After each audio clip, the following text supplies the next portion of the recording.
네, 감사합니다. 교수님, 저도 뒤에서 같이 강연을 들었는데요. 좋은 이야기 나눠주셔서 너무 감사드리고요. 오늘 주제를 페어플레이로 잡아주셨어요. 사실 뭐 다양한 주제들이 있었을 텐데 특별히 페어플레이를 주제로 잡아오신 이유가 있을까요?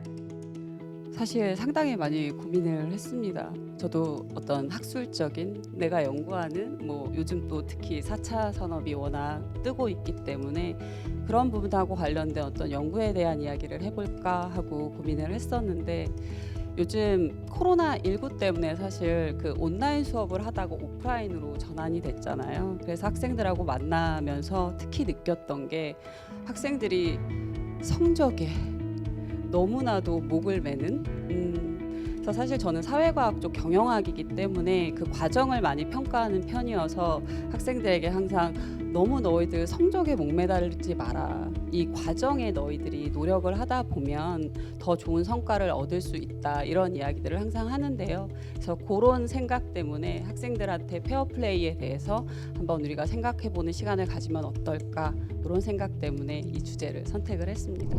저희 엑스캠퍼스에 아시다시피 학생분들이 많이 참여를 하고 있어요.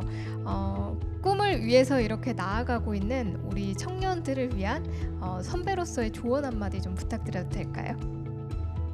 결과에만 너무 집중을 하다 보면 본인이 무엇을 배우고 있고 어떻게 살아가는지 그걸 잊어버리게 되는 것 같습니다. 그래서 한순간 매순간 그 과정에 집중하다 보면 어떤 순간에는 사실 이게 과연 나한테 필요한 건가? 이런 의문이 들 때도 있어요. 또 어떨 때는 내가 굳이 이걸 왜 하고 있지? 이런 의문이 들 때도 있지만 그 순간순간 열심히 하면 그게 나의 역량이 돼서 이후에 내가 그때 해놨던 게 이렇게 나한테 도움이 되는구나 이렇게 돌아오더라고요. 그래서 항상 과정에 집중하는 그런 자세를 가지면 어떨까라는 생각을 합니다.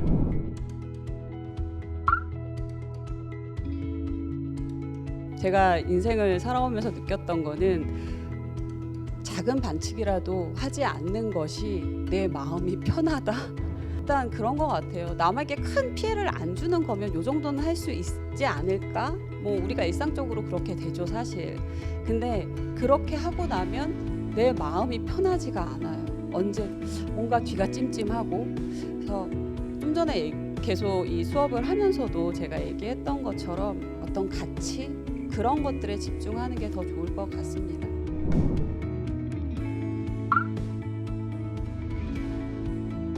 사실 인생을 살아가 보면 지금 학생이 질문한 것처럼 그런 상황에 처할 때가 많은 것 같아요. 저도 그래요.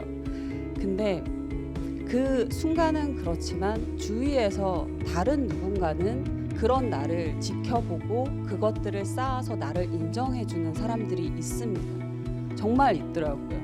물론 지금 아직 젊은 나이에는 과연 있을까 이런 것들이 고민이 되기는 하는데 저도 인생을 살아보니까 그 나의 노력을 인정해주고 또 그걸로 사실 저도 교수가 되는 데 있어서 역량을 평가받기도 했습니다. 그러니까 조금 더 우리 모두 희망을 가지고 모두 함께 페어플레이를 하면 좋지 않을까 합니다. 이렇게 수고해주신 교수님은 여기서 보내드리도록 하겠고요. 여러분 큰 박수 부탁드릴게요. 감사합니다.